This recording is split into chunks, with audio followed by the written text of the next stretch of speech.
blew out the mic right off the bat. Did I? My bad. Oopsies. Dude, did you see my new wrist brace? No, not yet. Dude. I wasn't paying attention. Check this thing out. As soon as I'm done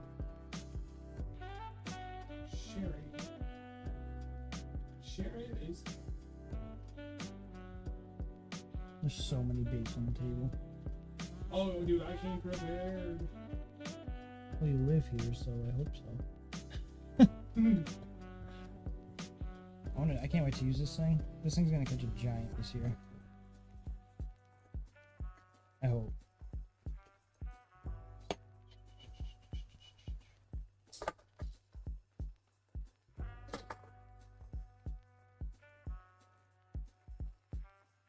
What's up, dude? Just give us a couple minutes, and then we will get into it. Sure, you guys already know what we're talking about tonight. Night fishing. The entire table is full of baits, big baits. I'd say like 60% are big baits, and then the other are like just ruckus making baits. What's up, Sam? Post, let's go. Hey, you tagged me in a post. Yeah. Hey. I tagged you in multiple posts. Holy crap. That's how I worked it. I shared it. Thanks. You might something with it. Nobody pays attention if you don't write something. I know. Lazy bastard. I know. How's that work? No excuse, how dare you. Alright, I know mics are good. They should be good at any rate, because I double checked everything beforehand. Look at, dude, another freaking follower on that account. Okay. Dude, that thing's nuts! Yeah, dude. Insane. Like, Look like you're freaking straight out of the... It loosens up like that, and you just... Oh, a little bow system? I can go... I set it to pretty much where my wrist can only... I can only Yep. bend it to pretty much that far, and then I tighten it up. I can't go any further. Has it been better than the other one so far? Dude, it's ridiculous. That thing's awesome. Nice. That's cooler than cool. If peeing your pants is cool, consider me Miles Davis. All right, who we got? Hey, Chris, Sam, David, Kotu, Bass and Panda, Brian Ernest. Hey, buddy. Hey, bud. You got an extra bigger fan now. We got a bunch of people here. We have a lot to talk about. Oh. What's up, Gordy? Oh, wait a minute. Why is this? Oh, Did I mess up? that's why. There we go. Ooh, schoolies. Yeah, actually, we were talking to Mr. Brian Ernest about that. We're gonna sneak down there to his area so we can get into some stripers really soon. I really want to do that. Let's go tomorrow. Do we? You know what? I actually have all weekend. I mean, well, we have Monday off anyway. I got Monday off. I'm supposed to go with Kristen somewhere.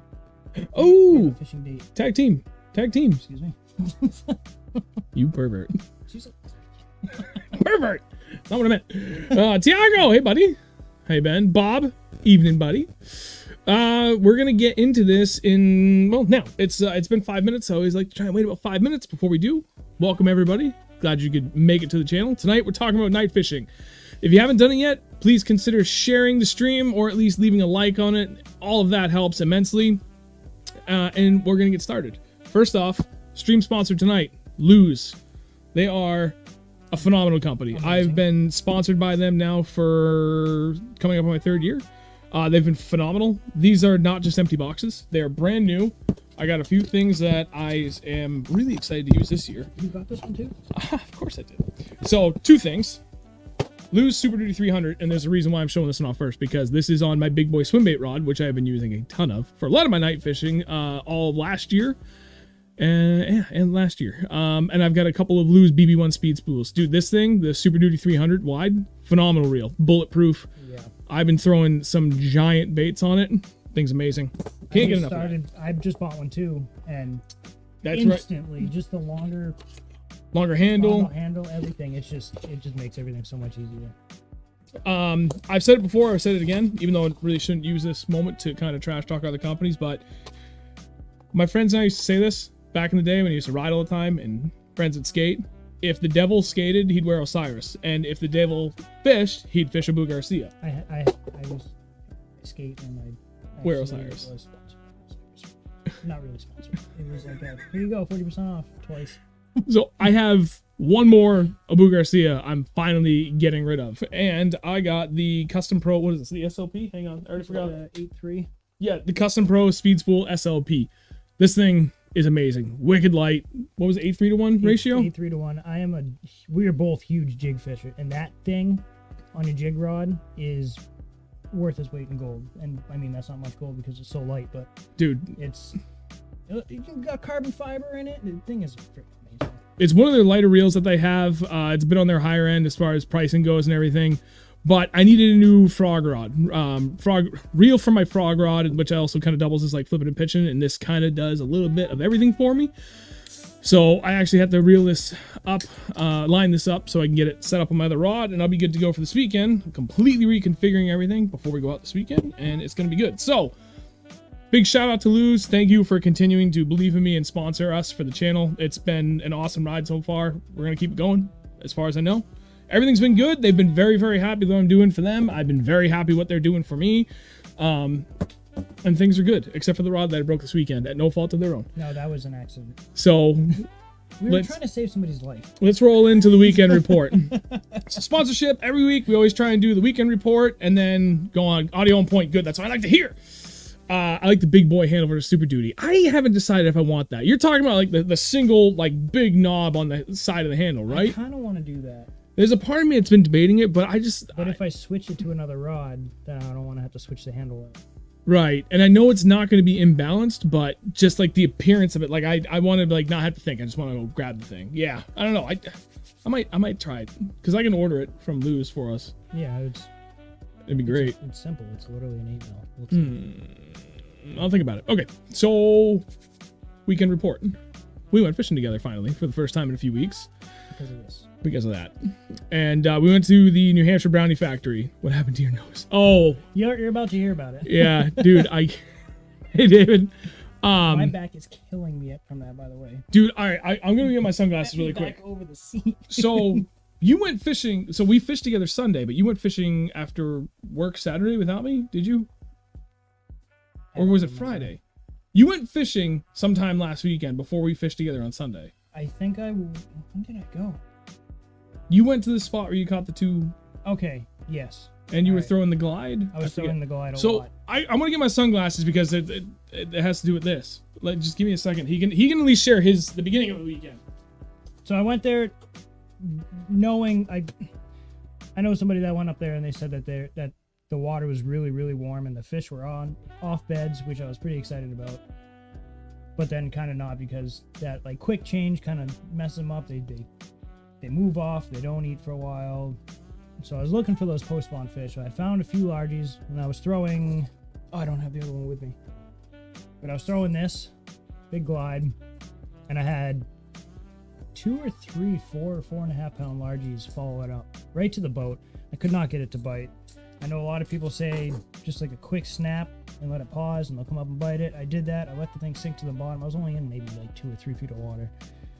Came in, nose right on it, and it just would not commit. Other than that, I did find a couple smallies on beds. Had to snipe them. When they're there, you just got to do it. And other than that, I didn't really have much luck. And no post-spawn bites at all. Just those couple followers, and that was about it. But I'm leaving that one big exciting moment out. What, me? No. Oh, the end of our day? No, that day. Yeah. My day. All right. Anyway, I had to put my rod down and just look. Let's just say that, and that's where I'm leaving that. Yeah, he ran into something. So Sunday, we went to the New Hampshire brownie factory. I know what water temp is up there. That's all you're gonna know. I don't even have to be there. And I always try and go there when the water temp hits like 55, because that's kind of always that magical like easy mode borderline for pre-spawn smallmouth.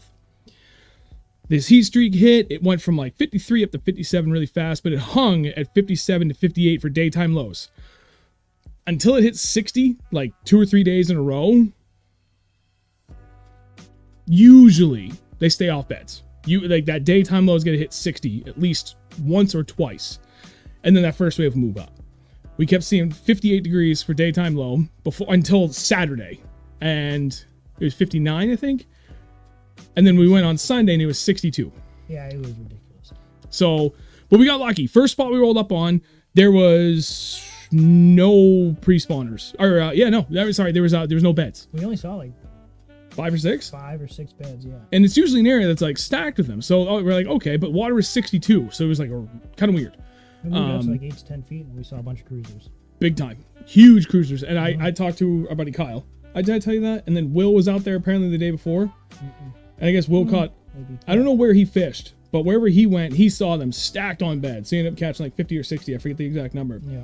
But he said the same thing that we saw, which we're working around. We tried a different area of the lake, go up to the north side, and sure enough, that's the coldest water, 57 and 58. We saw tons of pre-spawners cruising. That's exactly what we went there for, trying to find these. We found them, couldn't get a single one to bite. But we tried like hell. And apparently Will did the same thing the day before we went. I got one on Squareville. That's right. You did get the one. I'm pretty sure I brought it right over a bed, though. It was in that area, so who knows? But it probably was a bed. But like, the ones that we definitively saw that were like well off the edge, they were cruising 8 to 10 feet deep, like pretty consistent, but only a few feet below the surface. Like they were just moving. We just couldn't figure them out. We tried, man. We fished for 9 hours. I think we moved in and sniped like maybe 15 beds total for the day. We were really trying for that pre-spawn. We tried like hell, man. Post-spawn. Actually, we were not even post-spawn, pre-spawn. Yep. We even tried to be cheeky and go and look for largemouth in an area I've never been to. Didn't pan out, but it was kind of cool at least go up there finally and eliminate that water. It's kind of a cool area. It is. But yeah, man, we tried. Like I said, out of the 9 hours we fished there, I want to say we spent only 2 hours up super shallow. But even though, like, we're still looking for the pre-spawners, and you got to look anywhere from off that first transition to the bank, because you just never know where they're going to be, especially with the way the wind picked up. Oh man. It's a northwest to southeast lying lake, and when the wind picks up in the northwest, it's bad. And it got bad. It got real bad. We were when we were pulling off the lake, there was fire department, fire rescue, water rescue out there, and apparently someone was in the water. We never heard what happened. We don't even know if that was confirmed or not. It was just like, yeah, we got a report that someone's in the water. So well, I went up and talked to him after almost not making it to the dock. Oh my god, he jumped out of the boat because, dude, we like 3 to 4 foot waves going past the dock. It was insane, and I couldn't get too close because it's all like galvanized steel plating around the whole thing, and I was like, I don't want to slam it, and he was like, no, just get me close enough. And as we got really close, the boat started to crab a little bit down and the dock went up. And I was like, oh shit. Like, you can see the edge of the table. His foot hit like this, but he made it. I just fell because I knew I wasn't going to be able to stand up. So the dock was coming up. I made 1 foot and I just fell onto the dock. I'm like, good. Dude, it was funny. The dock it's like a two or 3 part dock. Yeah, 3 segments. Section, and the thing was going like this, and like it was insane. Dude, it was bad. Let me back up. Hey, Dan, and Tom, and John, and Ben. Ben, I'm glad to hear that you spooled out the new setup. We'll get to that in a minute, too. So, we got off the water, and in the time we were waiting, I speared 2 more waves, just idling in front of the launch, waiting for him to go. And when he got in, someone from fire was like, oh my god, are you guys okay? He's like, yeah. Yeah, I'm fine.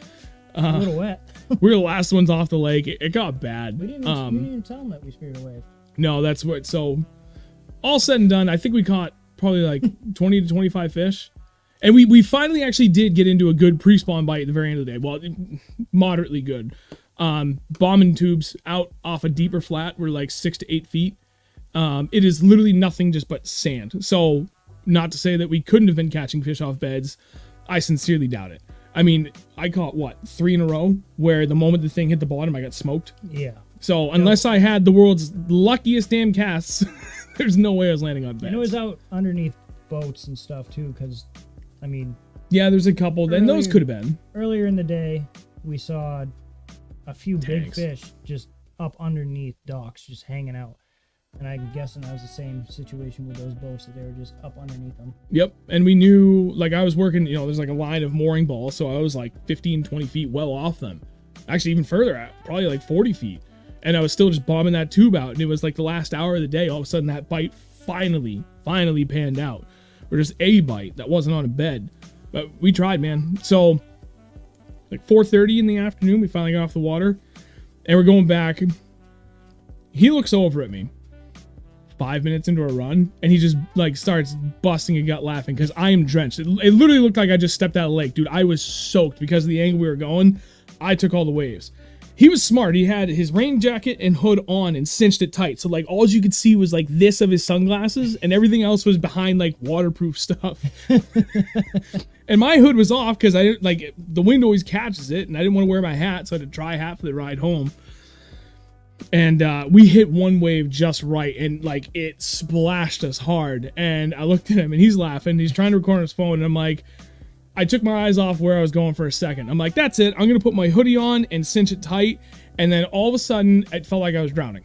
Mm-hmm. We got hit by a wave of water because I speared a wave worse than I ever have in my life. My back still hurts. Like it my picked back still me hurts. Up and like pushed me over the back of the seat for like a split second. It was so fast. I was like, oh shit. And I look at him and he's just like, my glasses. Dude, so to his point about how bad we got hit by this wave, like I've had back problems off and on for a long time, except for the last year, like it finally went away. Every once in a while, if I do something stupid in the yard work, whatever, riding at the skate park, I'll tweak it a little bit, and I'll feel like, okay, it's a little tight. I'll take 2 Advil before I go to bed. I had to take 3 Advil every 12 hours for 3 days after we hit this wave. I'm not exaggerating, not bullshitting, nothing. Like, dude, it hurt. It was even literally just like a 4 or 5 foot wall of water. Just I like immediately I went from panic. As soon as I opened my eyes and I could see where the hell we were and understand like what the hell happened, because it caught us both completely by surprise. Oh yeah. Because we know neither one of us were looking straight ahead. And I looked down. I'm like, okay, I can see like the deck of the boat, so we're not sinking. The floor was full. It was full, but like that gives you an idea like how much water we got hit by. Like that was my first thought. Like shit, are we dying? And because we were still out in pretty deep water, but relatively close to shore. And then I'm like, where are my sunglasses? I look down and they're on the floor. Now we get to the bridge of my nose. I wear Amphibia depth chargers. They float. Please take note of how large that rubber bridge is on these sunglasses. It literally covers the entirety of the center of my sunglasses. All the way up to the top. That's how hard we got hit by a wave of water, that these still got smashed in my nose so hard, it cut me. Even with that giant rubber friggin' bridge on it. That should really put in perspective how hard we got hit by that wave of water. It was gnarly. Dude, it was bad. It was like instant panic to like, okay, we're still above water, to dying laughing. He went down to go grab his glasses. His hood was off, and it was just a faucet of water coming out of his freaking hood. I was like, dude! We laughed about it the whole way home, and then when I was talking to my wife about it on Monday, when I was like walking around, I'm like, man, my back really hurts. And she's like, well, could have been from the boat. And I was like, yeah, actually probably. And then I think that's when you and I had talked, and you had said, yeah, dude, that wave of water like twisted me. And then I like the more I really thought about it in that moment Monday night, and I was like, shit. Yeah. We were really lucky. Yeah. We could have just went gone. See ya. And that would have been the end of the boat for the foreseeable future. Yeah, so that was Sunday. And we thought we filled the motor too.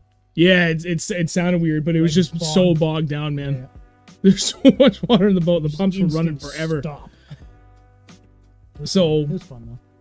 That's our weekend report. That's how I cut my nose, and that's why both of us are, chugging down. I went back Monday Advil. though. Back out Monday. Yeah, that's right. I forget. Okay, so that's the end of the weekend report. Would have been you. How'd you end up doing Monday? Monday I did pretty good. They were off. Yeah. Okay, I remember the conversation now. Yeah. They were. I went to a small pond where I hadn't gone there. When was the last time we went there? That was. Earlier this year. It was April. Spring. It was one of those first warming trends. Remember we Yeah. went there and the water, like everywhere else had just iced out within like 2 weeks. And we went there and the water was like 56. We couldn't even believe it. Yeah. It was ridiculous. So I get there and I know kind of a general area where they're going to be bedding. So I went up there on purpose to look to see if the beds were empty because the water was warm. I get up, I see one bed empty. It looked like hadn't had a fish on it in like a few days or maybe even a week. I saw one fish on a bed way up in the shade. And so I turned around and went right out to the timber, started flipping a jig in that timber, and sure enough, they were there. I got my biggest one was just over 4 pounds. It was like 401 or something like that. And that was cool. That was good to finally land a big fish. Be able to hook set. Yeah. Without freaking tweaking this thing. That was cool. That was awesome. Yeah. So all in all, good weekend. He got started like Thursday or Friday, whatever day it was he went out. Mm-hmm. And then we did okay Sunday. I mean, again, I have nothing against bed fishing. I cannot be any more explicitly clear about that. I just don't prefer to do it. Like if I come across a bed, like that was the plan Sunday. We're gonna focus hard for pre-spawners, and we'll keep bouncing in and out. Anytime I cross a bed, like especially if I haven't caught anything a little bit, I plucked it. Yeah. It's always nice to catch a fish. Right, and it's fun every once in a while. And then I heard there's a couple of guys that said, you know, it's they disagreed with my statement about how easy it was to catch bedding smallmouth. And I literally looked at him because I just lost a bait to one bed. And I was like, here, watch this. And I flicked into the other bed. First drop, I caught one with no bait, just bare hook. Mm-hmm. And I was like, we should record a video about that. And we did. And I uploaded it as a short. It's like not monetized or anything. It's in the YouTube short beta program thing. And we recorded it. And I looked at him after I watched it. And I was like, there's no way I can post this. It's going to come off wicked petty. He's like, Someone's gonna get pissed off about that. But like, that wasn't the intent. Like I could not be any more clear. Like disclaimers across the board. Like it's easy. Which is why I don't like to do it that often. If you've never done it, you have to do it. And I'm telling you, go do it. It's the funnest damn thing you'll ever do. And even still now, every once in a while, it's still fun to see. It's nice to go out and catch 100 fish in a day. Right. So, all things considered, as long as you get them back okay. really fast and don't put them in the box like some people do. Yeah, don't be boxing your fish right now for hero shots, it's guys. Illegal, It is very illegal. You'll lose your license for a very long time. You get caught doing that. Mm-hmm. Yeah, so that's the weekend report. It was pretty good. Looking forward to this weekend. This is actually why the whole night fishing thing came up, because initially that was my plan. And I actually went and dropped a lot of money and had stuff overnight shipped from Tackle Warehouse just for this weekend, because I realized there was a few baits I still didn't have. Is that all these little dudes? There's this guy, the Pompadour, from our buddy Travis that he highly recommended. Just something else to add to the list of things that I like to throw at night. But I mean, it was 94 degrees yesterday, like into the evening. It was still over 90 degrees. And by tomorrow morning, I think it's going to be like 40 degrees. It's going to drop 50 degrees in less than 36 hours. What'd you do? What did you do? You buffoon. It's been bothering me all day. Go in the bathroom. You're good. Get some toilet paper. I don't know what the plan is this weekend, but for anybody else that's looking to go out, this is kind of what we're looking at. We have this front moving through, right? I'm not sure how much of New England it's impacting. I got a friend, Kyle, Slaunch Beast Crew on Instagram. He's out in Vermont right now. They're going to get hit pretty hard. I wish my buddy Dennis were actually on this, because he's up on northern end of Champlain. I'm assuming it's going to be the same for him up there. Total crapshoot, man. When the water's already this warm and the fish are like getting pretty active, especially those smaller like southern ponds, like southern New Hampshire, southern Maine, into Mass, like where you're talking like pretty well into post spawn at this point, or pretty close to it. Total crapshoot. It's like, it's still too early to tell. Like if you're in far southern New England, you're probably gonna have a great weekend. Elsewhere, I just don't know. It depends on how far they are into that post-spawn transition. Like they need a week or two to recover. That's not like a 100% blanket statement, but in general, that's what I found from my previous experience. That said, if you're gonna get them, you're gonna get on them. Like you can just go ham. You go big jigs, big moving baits, swim baits, chatter bait, spinner bait, like whatever, man. Especially if the wind picks up, or not. You know, if it's just cloudy and rainy, which we're looking at too, spinner bait will absolutely crush them. And then same with a bunch of big baits. Like I know this is literally gonna be the first and last thing I'll be throwing all weekend is a shallow diving 7-inch DEFCON from DEFCON Swim Baits out of Massachusetts, because like I killed it on that thing last year, and it's kind of hitting that window. Hey Nate, what's up, Nate? And Mass Big Bites. Hey buddy, Mega is a badass bait. Yes, it is. And I actually just saw you follow the other account. Thank you, man. I appreciate it. Yeah, fishing mode. We saw you do that. TV, Z Fish, Sue Fish, and Brendan. Sorry guys, backing up a little bit here. Missing everybody coming in. Thank you. So that's kind of the thing, man. Like just keep an open mind. Look, like pay attention. Like this is that weird transition where you really need to focus on what you did when you caught that last fish and start putting the pattern together, because it's just weird in that transition period. If you're really lucky and your water's like they've been off beds for a couple weeks, you should be able to smash them. So good luck to everybody this weekend. Let's get into the heart of it. So let's talk a little bit about favorite baits first. Most productive baits before we start talking about areas. Favorite night fishing bait. Yeah, favorite night fishing bait. So everything now from this point forward, we're past all the recaps and plans for this weekend, the whole 9 yards. Now, night fishing, straight into it. Everything we like to do, things that we want to try this year, like what it is that we do to decide like what areas are we looking for. I think that's the biggest question we're seeing, most common question. When you go out night fishing, where do you go? Is it just as simple as beating the piss out of the bank? Sometimes it can be. Right. So, but let's start with baits first. Your top 3. In no particular order, just your top 3 best producing, not favorite, but best producing baits. I use, my top, number 3, I'd have to say, even though I haven't really fished it too much, but I have caught some pretty big fish on it, is a whopper plopper. And they have this size, and actually, Nate gave me. Is that the biggest one they make? I don't know. I think so. That's a 6.5 inch? It's a 190. Well, this is a 7 inch, so. Okay, that's a 7 inch. But he gave me this. I'm actually thinking about giving it away because this came with the rods that he gave me that we had done the giveaway with. I'm gonna be giving this away. Maybe not tonight, but I will be giving this away. Let me interject for one thing. First, hey Devious, and speaking of the giveaway stuff, so we gave away 4 rods. Again, thank you very much, Nate. That was awesome. Wicked nice of you. The community never ceases to amaze me. There's 2 guys that had some really misfortunate things happen recently. One guy, Andrew, his garage with literally everything he owned for bass fishing stuff burnt down. I can't remember his Instagram account off the top of my head. He had a GoFundMe going. I think it actually might still be in my bio. Let me check for 1 second, because that would be nice if it was still there.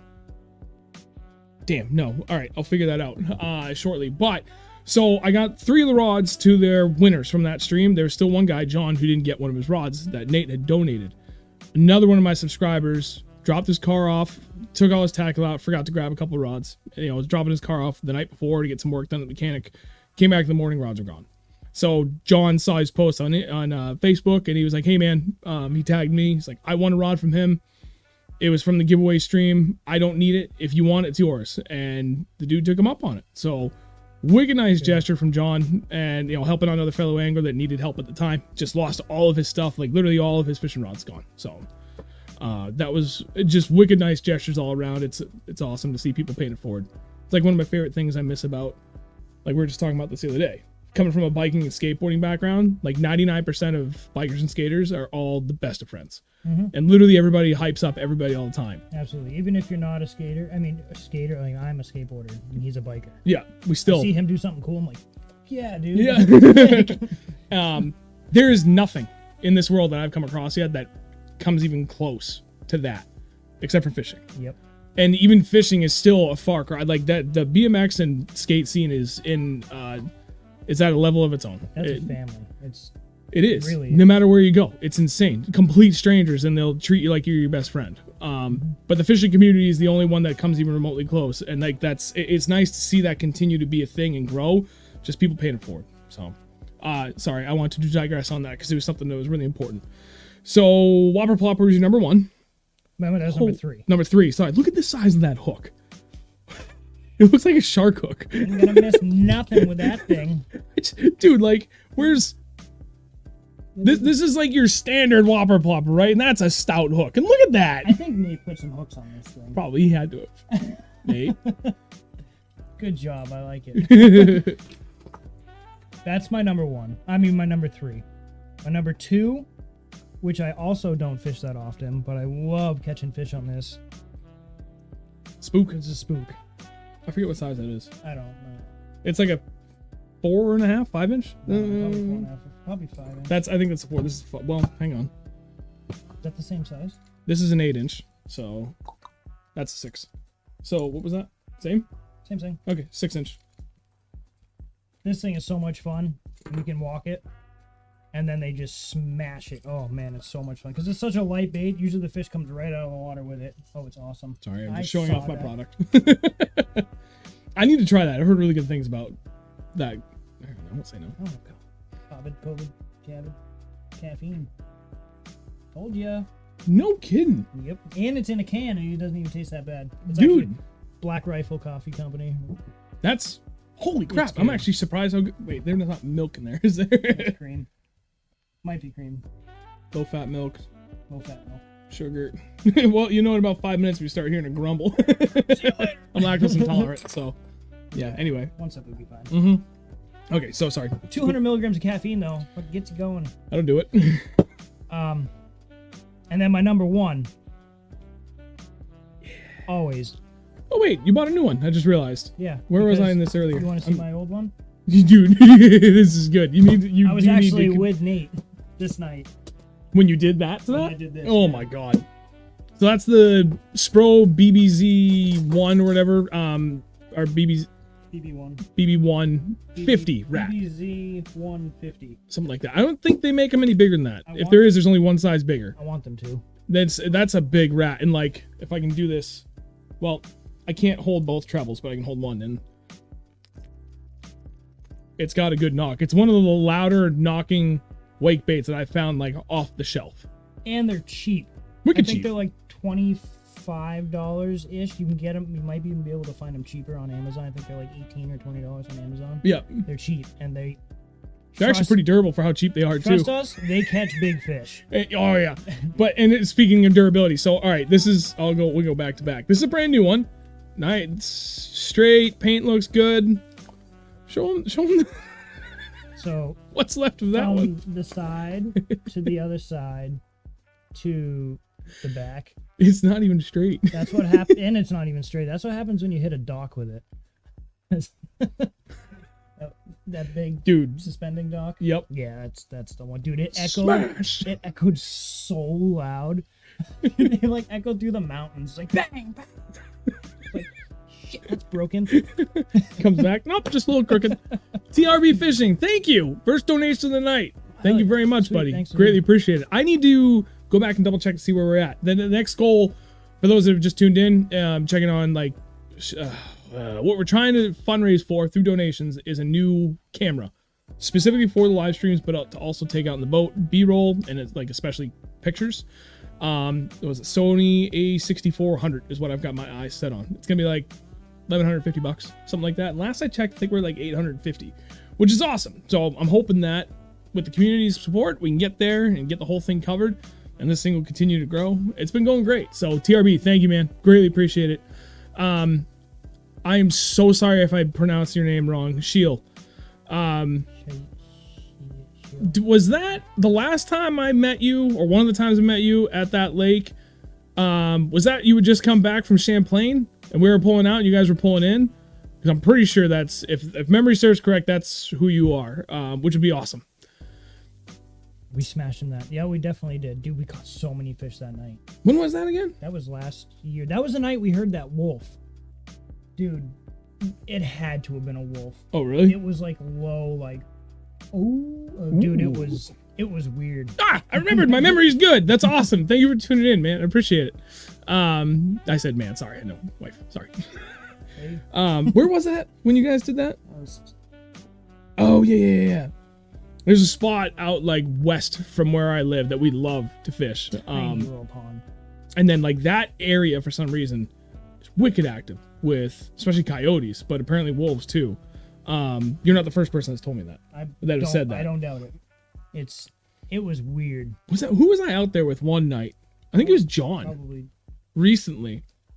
Did I take him out there last year? We went out to the pond in which we do not speak. And it's one of the only places I go to that like we consistently hear coyotes going off. When they go off, like Yeah, they're loud. dude, they're wicked loud, and there's dozens of them. Like you just hear yeah. one chirp, and then like way off you hear another one, and then it's Just deafening. static. It's crazy. It's awesome. I love it. I love it. That place is amazing. Like I've only seen 4 bears in my life. When Travis Herring and I went fishing together after work a couple Yeah, weeks I ago. remember you telling me about that. I couldn't remember. Yeah, there was giant, well, not giant, but in my bear. opinion, big black bears sitting right in the bank. Yep. We're idling back, and all of a sudden I was like, bear. And I look over, and he's like on the shore, like, huh? Yeah, I had my boat out there, and you had your boat, and you called me. You're like, dude, there's a deer swimming across the lake. Oh, yeah. And then there's the deer. We've seen a bunch of fox, always coyotes. I've seen 2 bear there, one running across the road, one that was swimming across the lake. That was nuts. That was like kind of an infant, not like a baby cub, but like freshly away from mom size bear. Yeah. A lot of cool stuff out there. I love fishing there just for that, and usually the fishing's pretty good too. Yeah. All right, my top Anyway. 3 Oh, okay. I really want to do my favorites, but I just told you to do your top 3, so I had to go with my top 3. And this might surprise you. What's your number 3? Well, all right. Well, hang on. I want to select because yep, these. I know why you did that. What? Because that's St. Pons. Dude, it's insane how consistently good it is. 1, 2, and this one. All right, so if I'm gonna go, my third favorite. Oh yeah, that was a good idea too. Chatterbait. Just and honestly, it doesn't seem to matter at night what color you go, but I tend to throw black and blue because at night I just throw black and blue. Sometimes I'll throw a perchy pattern, bluegill color, whatever, like a dark green, but black and blue. It usually doesn't matter. No. Really. At night they're just looking for their feet. They feel the vibration. They just like Yep. don't want to eat that thing. And this is great. You know, I fish it the same way I do any other time of the year. I can burn it. I can yo-yo it. Like I can, more than anything, cover a ton of water. Better than anything else except for maybe a spinnerbait. But I feel like even this, you can cover water a little bit faster. And it's especially great when all the bait fish start schooling up in pods and all the largemouth go out and start smashing them at night. You see a lot of that just at sunset. Yep, and you can burn this, you get this back to the boat super fast and make long bombing but accurate casts. Like this is my number 3 because of that, but like it hasn't produced big fish. And that's kind of the thing I wanted to really cover tonight was like, what do we do for big fish? Yeah, you're right. I haven't really caught. No, but it's anything, dead consistent. Yeah, a lot of 2s and 3s. Oh, Brendan, don't worry, we're getting there. Actually, yeah, you know what? I'm gonna swap it out. As much as I like this, I'm glad he said that because I completely overlooked it. Oh, dude, that thing has been good for me for Ever? the last. Oh, Jesus, I'm 36 now. I started fishing from that John. Well, yeah, no, I started taking my dad's John boat back out as soon as I got my license when I was 16. So for the last 20 years. And that's when I really was night fishing a lot, when I was a little bit of high school and a lot in college. So about 20 years. So my number 2, buzzbait. This is, I don't even know what brand it is, man. It's like Is that a triple? yeah, it's like a $4 buzzbait from Walmart. And it's seriously one of my best producing buzzbaits I've ever had. That's why I couldn't get him to bite that night. It's almost like this, like, it almost sounds like a bubbler. That's the best way I can put it. It's got like this like soft, gentle, just kind of like blub, blub, blub, blub, blub, blub, blub, blub, blub. And it doesn't squeak, which I know is a big thing for a lot of guys when they're fishing buzzbaits, but this is not a squeaker. It's just, it's got this like soft, gentle, like kind of throaty little blub, blub, blub, blub, blub, blub, blub. And I love it. And you can speed it up and it just gets a little bit louder, higher pitch, or you can slow it way down and you can throw like a ton of water, but there's something about that just works really good. And then same deal. Like I fish nothing but the cheapest, crappiest buzzbaits I can get. Rocky Ledge Tackle makes some phenomenal ones. I haven't even gotten any yet because I still have so many other ones that I just haven't had to buy any. Skirts off for a reason. I will throw this with a soft plastic frog and it works insane. You've got the blade and then you've got the legs and the frog. There's a couple other soft plastic trailers that work really well too. You have to glue it when you're using these cheap ones, or else they just get, I mean, you'll tear them off just on the cast, man. So you kind of have to rig up a couple of these ahead of time, but buzzbaits, number 2. Number 1, and this might surprise some people, Rapala DT4. I don't even know if they make these anymore. It is a 4-foot diving, super wide wobble, wooden crankbait, and on this bait, not like this pattern, literally this bait that I'm holding in my hand showing to you, hundreds of fish, and some absolute giants on it too. There's something about this bait at night that I don't know what. Ooh. It's just got the right wobble and they love it. Ooh. I was reading Fishing Mode's comment. That sucks to hear, but Black Buzzbait Ski. Stay tuned, Buzzbait at night. Dude, Marauder. Yes, I have done that because I had a different bait on there. I had the frogs. What the hell? The Strike King Rage Toads or whatever. And I ran out and I was looking at like other things I had, and my buddy DJ, he's 3D fishing, well 3D_fishing on Instagram. He uses this thing from Z Bait Company, and I can't remember what the name of it is, but it's like this. I know what you're talking. It's like a mud puppy or something, I think it's called. Yeah, mud cricket. And dude, I'm really hoping I didn't actually just give away something from him. Whatever it is he throws, it's a killer combo. And I was looking on my boat for something, and I did. I threw the black and blue Marauder on the back of that, and I tried a rage craw at first, and that was too much. So I looked at what else I had. Every other craw trailer that I have is just like straight appendages. But the Marauder's got that little nub at the tip, and I threw that on. It worked killer. It worked really good. So, yeah. That's definitely a good trailer on the back of that buzzbait. But again, my number one is that DT4. Nate, I know you would have thought the Wake and Crank, but I'm like my top 3 best producing baits, not my favorites. I want to come back to the favorites now. The favorites? And then before we really dive into the minutia, then we're gonna go. Yeah, so we did our 3 best producing night baits. Now let's do our 3 favorites. Maybe not the best producing, but my God, when we get bit on them, it's like 1, 2, and 3. Ow. Not even kidding, dude. This is literally my favorite bait.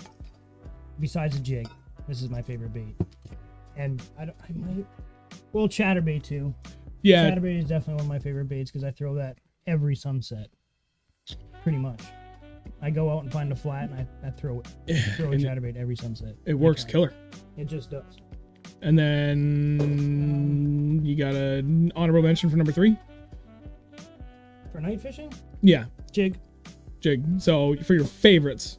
Favorites would be rat. Chatterbait, jig? Chatterbait and jig, yeah. Okay. Actually, take that back. Square bill.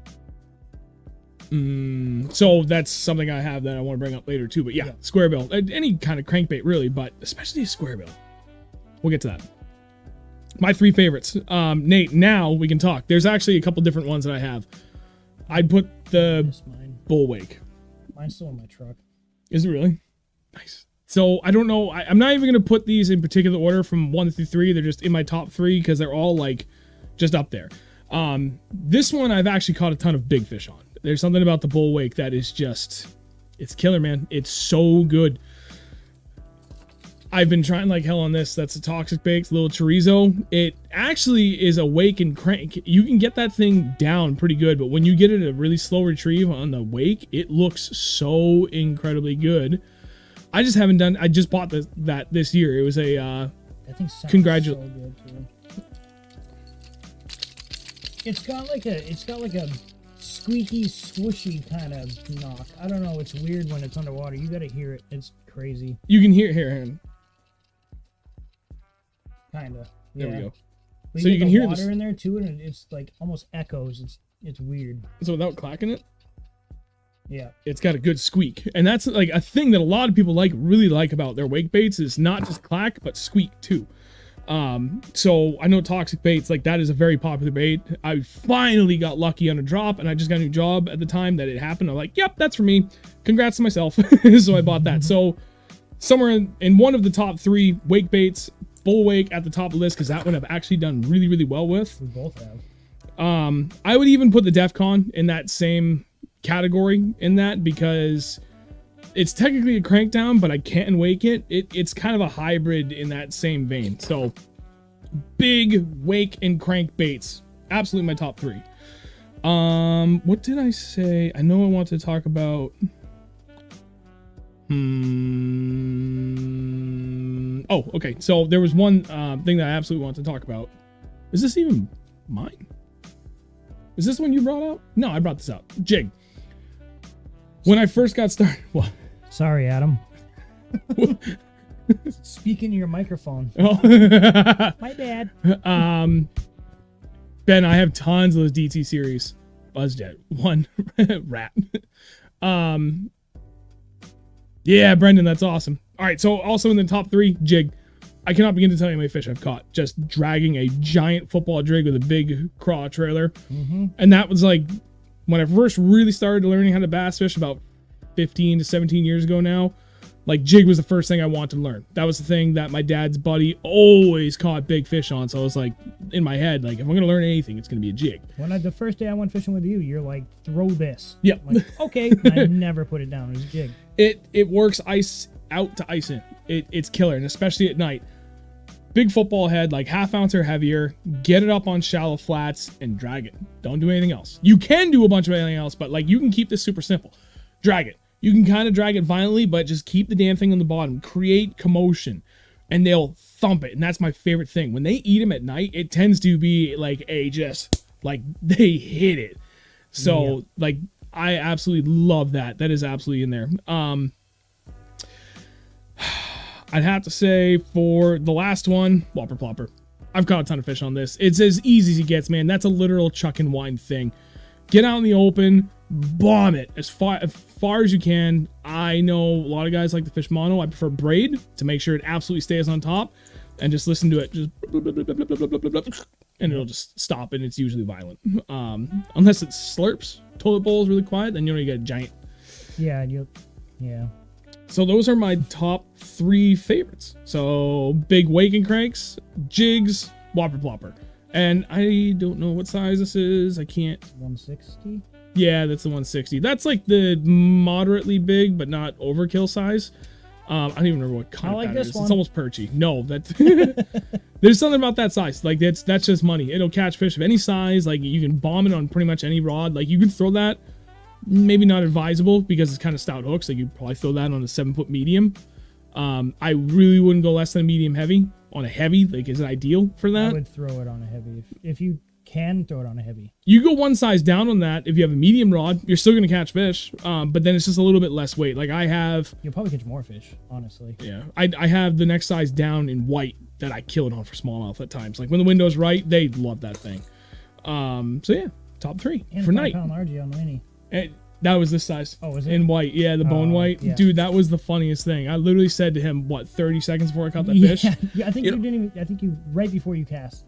Yeah, I was like, I know a lot of people catch big fish on these, but I myself, like, I've caught a lot of good fish, but I've never, like, at that point, I had not caught a giant on a Whopper Plopper. Like, I know tons of people that did. I'm like, I don't know, there's something about it. And then, like, not even 30 seconds later, I load up on a 5 1/4. Yeah. It was great. My first fish on this, actually, on my Whopper Plopper, was a 4 3/4. No shit. Yeah, out of mine's paws. Oh, yeah. Fantastic. That new gill color is, yeah, dude, it really is. Hey, Andrew, we were actually talking about you earlier there, buddy. Hey. All right, so let's talk about areas we like to fish. First off, I'm gonna go upstairs and get one of them vodka thingies. Would you like one? Them black cherries, or are you good? I'm all set. Okay, I'm gonna get one. So, Get my coffee. one of the things that people talk about a lot is, you got out at night, like where the hell do you fish? There's a couple of kind of key areas that I specifically like to tackle that I really look for. I've already got like a half dozen lakes that I've got dialed in that kind of have everything I'm looking for. But I'm going to let Andrew start for when you go out, different times of the year, like right about now, post-spawn, largemouth are out, they're starting to guard fry and stuff. Like, where is it? Where are you going? What are you doing? What are you looking for? Like, what spots tickle your fancy? You start tackling that while I go get a drink. So right about now, I would start working. I would either start up super shallow, or I will start out on the bank, and I will start throwing the rat. I will throw a square bill, a chatterbait. I'll start from sunset. At sunset, I will throw a chatterbait and square bill. Like, that's just what I will do until around 9:30, 10 o'clock. And then as soon as I know the sun is completely down and it's starting to cool off a little bit, then I'll start throwing the bigger baits on the flats. I'll go up to the flats, and from the flats up to shore, I'll work it all. And just throw this thing as far as you can up to shore and just work it back slowly. Make sure you can hear that knock. So it's just a constant knock. You can stop it, you can swing to hell and get this thing to blow a freaking wave of water. I don't do that. I know people that do it, and it does work for them, but it takes a lot of strength to get this thing to freaking like pop a wave, like a wave. Yeah. That's what it does. And it's honestly, I think you don't need to do that. I've caught enough fish on it, just throwing this thing and cranking it back. Any wake bait is just easy. It's just easy. You just throw it and you crank it. But mostly working flats, from the flat up to the bank, up to the shore. And any structure, really work around docks. If you get up under docks, it's even better. Mm-hmm. Because they're still in ambush fish. Like they're still gonna be sitting underneath stuff, under trees, a lot of them are roaming out on the flats, but they will push back up into those tight areas. Especially right now, leading up into the bluegill spawn. Right. They're not going that far until the bluegill are done spawning. Because it's like clockwork. Like mid 70s, upper 70s when the bluegill spawn, and they sometimes, you'll see them. They'll create their own little patch of beds, but they'll also just overtake largemouth beds too. Mm-hmm. Like the work's already done for them. They'll just move up on that. Largemouth know that, man. And they don't go that far because they're coming back in to feast. Yeah. They spawn, they go out, they recover, and then they come right back in. And they just hang out. And they're pretty much just waiting for a bluegill to either come off its bed or not be looking, and they come up and smoke it. Like I saw a couple years ago. At that same pond I went to this last weekend. Yep.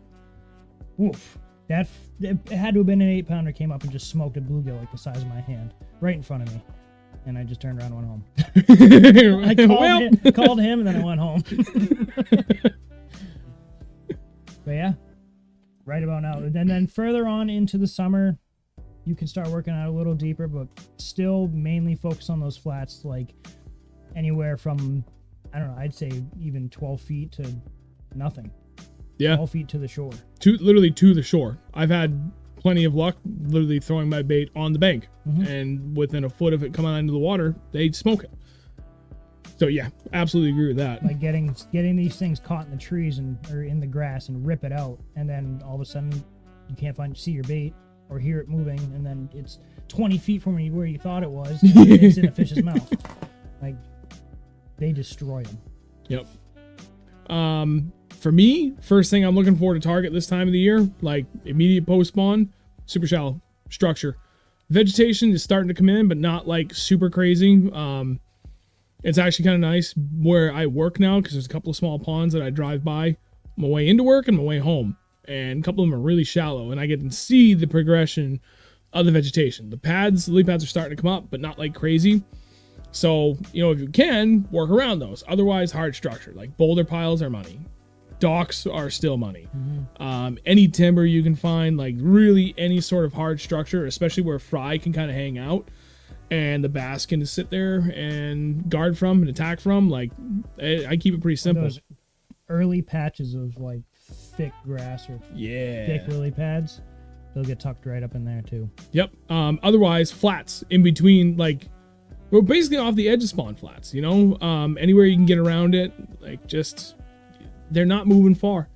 They've got fry they got to guard for the ones that do that, and then everything else, like, again, that next wave of bait fish is pushing up, so the bass don't have to go that far to take advantage of easy meals to get, to recover from all this and kind of fatten up, and it's just, that's where all the food is, so they're going to be up there.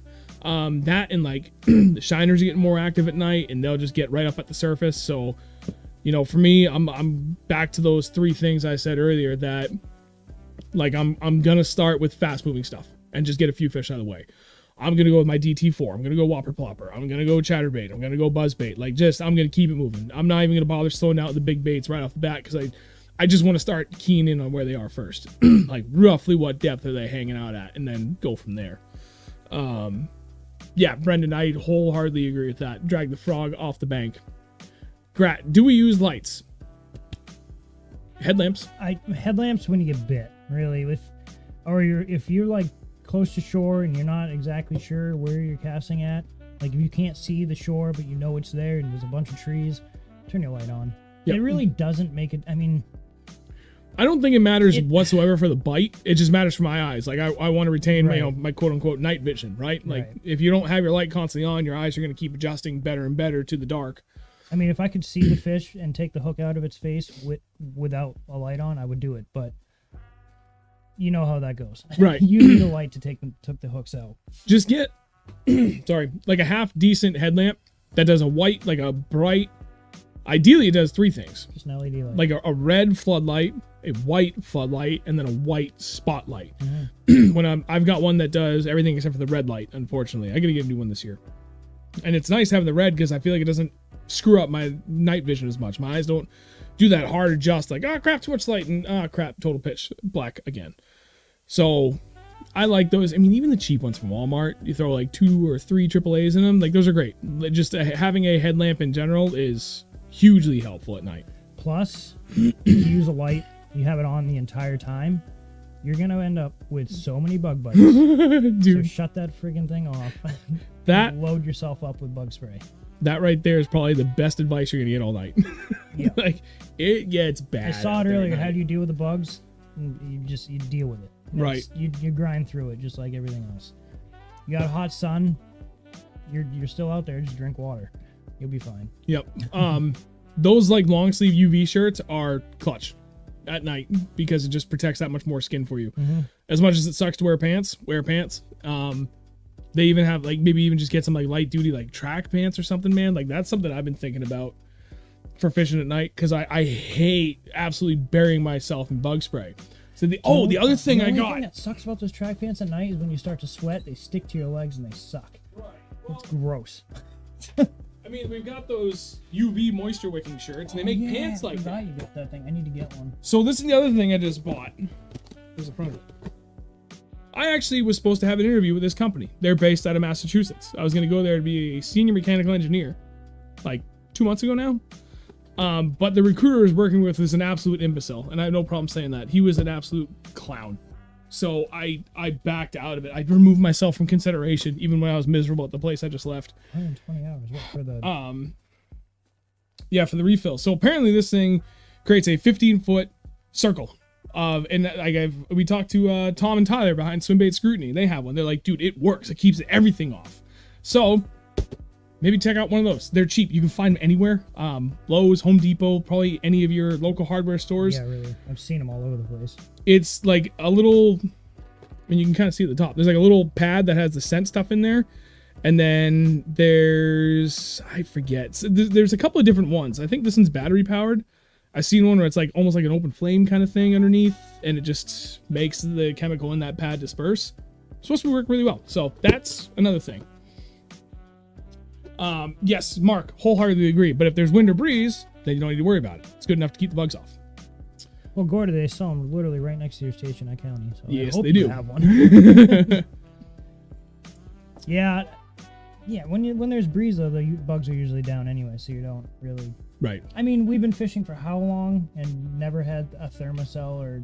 No, we got by. I literally just take a can of bug spray, spray it on my skin until it starts dripping off, and just rub it in. That's what I do, and then take a shower when you get home. When you get home.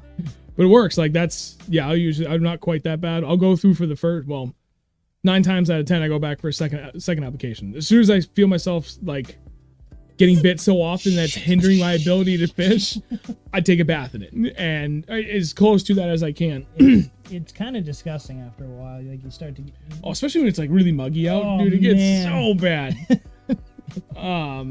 I went through like 4 cans of bug spray last year. Like the big ones. Dude, yeah, it was last year especially was really bad. 100% DEET. Yeah, 100%, no kids. So those are, we both really covered kind of our transition areas we'd like to do, and like honestly, like that's kind of it for night fishing. But as the summer goes along, you've got different bait fish that become more prominent than others. You've got like shiners are kind of like always a thing, and you'd be surprised to how active those things are at night. 1 and 2, why most of them are at the surface. I don't know why, but my God, like when you turn the headlamp on, you look down, like those golden shiners are almost always busting the surface or swimming around just the top of it. And that was something I didn't really realize until very recently. So that's one half of it. The perch, like all those spring spawners as they grow into little fingerlings. How many times have we gone out and just chased clouds of... God. We've got... I don't even know. I couldn't even put a number on it. So after post-spawn... Hundreds. My next spot I like to look for. Before, and so this will be kind of like stage 2 for areas that we like to look for at night fishing. And then we'll get into some more other big baits that like... Or just baits in general that we've worked really well with. But like flats way offshore adjacent to deep water. Mm-hmm. Dude, pretty much. Bait fish stack up on it. The bass come up either from deep or into it, or they come out of like their super shallow, tight structure and they come out. If you can get like really thick pads by that point, once it's come in, like that's when, where the hell is it? This thing. The Teckle Sprinkler frog. This is a booyah, but like, you know, one of these frogs where it's got like that soft body paddle tail. It's killer. Once you get like thick vegetation, like that always comes into play. Otherwise, moving out under those flats, and you'll hear them. You'll hear the bait fish. It sounds like someone threw a fistful of pebbles into the water because they just get blown up by bass. And then every once in a while, you hear a giant explosion. Mm-hmm. And we'll follow that around, and we'll find those in a couple of different ponds. There's one pond that we do better on for specifically that, chasing clouds of bait fish, than others, just because of the structure of it. But if you can find that big shallow flat adjacent to deep water around it, and like expansive. Like it's got to be pretty damn broad like that. Man, if you can find areas like that, that's big. One other thing that I think isn't often talked about, which has always done well for me, especially for two things. One, a jig, and kind of expanding a little earlier than I meant to on different baits. Deep diving crankbaits in super shallow water. Yeah, just is bulldozing as much as you can. Yep. Pisses them off. Specifically around shell beds. Mm-hmm. So all those soft water mussels and stuff, if you can find a good patch of that, like at a sandy flat, jig and a deep diving crankbait. And I'm talking like a couple of feet of water. And the reason why I say a deep diver is because, you know, something like that, that's another Rapala DT series, I believe. It's got a really wide wobble. You can slow crawl the absolute hell of that, and it's going to stand almost straight up and dig and just trench as it's going through, and it's going to make a hell of a lot of ruckus while you can crawl it. I mean, just super slow retrieve because it wants to go down. In this case, this is a 12-footer, but I'm working like 3 or 4 feet of water. It takes nothing to get it down almost immediately, and it's just going to and like almost excavate as it goes through. Doing that around all those soft shells, shellfish and stuff, like between that and jig, it's killer. Dude, it's so goddamn good. I mean, you do the same thing with a square bill in the day on the rocks. Mm-hmm. In the day. Did I say that right? Yep. Okay. Just smash. I mean, this past weekend, I cracked a bill on my square bill from smashing it off the rocks. Yep. And you do the same thing with this, but it's just a more intense. At night, you want them to know that it's there. So, Yeah. So, there's a thing where like I don't know how you pronounce it. It's either Bico or Bico jigs. BICO, and I believe they're based out of Massachusetts. They actually have a jig where they put rattles in the head, and the resonance of that rattle is supposed to mimic the same resonance of baitfish feeding off of shellfish, or something to that effect. It's the same decibel as a crayfish eating. Oh, I thought it was baitfish. Well, same, whatever. I mean, that's, yeah, whichever one it is, like, that's the gist of what they're trying to go for with that. And I think that's where the deep diving crankbait does so well, because I think it's kind of in that same realm, where it going along, the treble's clacking off itself, and just as it's kicking off shells, aside from the fact looks like a baitfish just going to town, bombing through there, it's also got that resonance of making all that noise as it's deflecting off things, but it's staying stuck to the bottom because it wants to dive deeper than it is. Works killer. Cannot recommend it enough. Actually, another one that I got recently from Dragon Custom Tackle is this brown, almost ghosty craw kind of thing. Another deep diver. I think this one goes to 10 feet. I'm really looking forward to using that later this year. Actually, pretty much any time now should be killer. Is that one of those crazy hooks on it? No, it just looks wonky from that angle. Ones with like the one big hook that comes down. That's what I thought it was. Yep. So yeah, that's that next stage. What I'm talking about, like where we like to look. Big expansive flats. Still stick with hard structure. Really kind of can't go wrong. But we've talked a lot about moving baits. Aside from the jig, what else do you like to throw? Or actually, no, let me rephrase that. What do you want to throw more of for this year? And it could be more moving baits, I don't care. But is there anything that you had in mind that isn't moving bait that you're like, I have to throw that this year when we're out there at night? Because I know we had talked about that this spring. We want to do more night fishing. Yeah, I want to throw a bigger crank down bait. Like one of these. They're just really friggin' expensive, and every time I buy a super expensive bait, he breaks it. Smash it off a dock or off a rock, and it breaks. Oh, great. Yeah. We'll snap back to that in a minute. Sorry.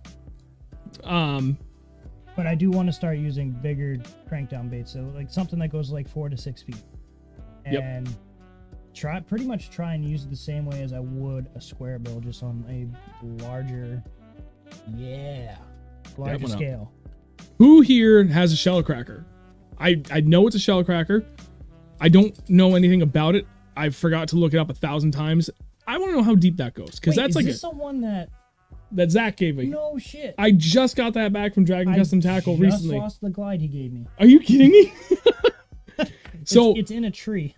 We helped the buddy out rewire his trailer for his John boat, and he hooked me up with this. But there was like, it stuck to me. Drink. Yeah. All right. So I asked my buddy at Dragon Custom Tackle, hey, can you slap the paint on it? Because the paint was like gone on it before when I got it from my friend. So he did, and it actually came out awesome. Kind of cool little blue gilly color. That's funny. I was like, I want one of those. That just clicked. That was the one that. Yeah.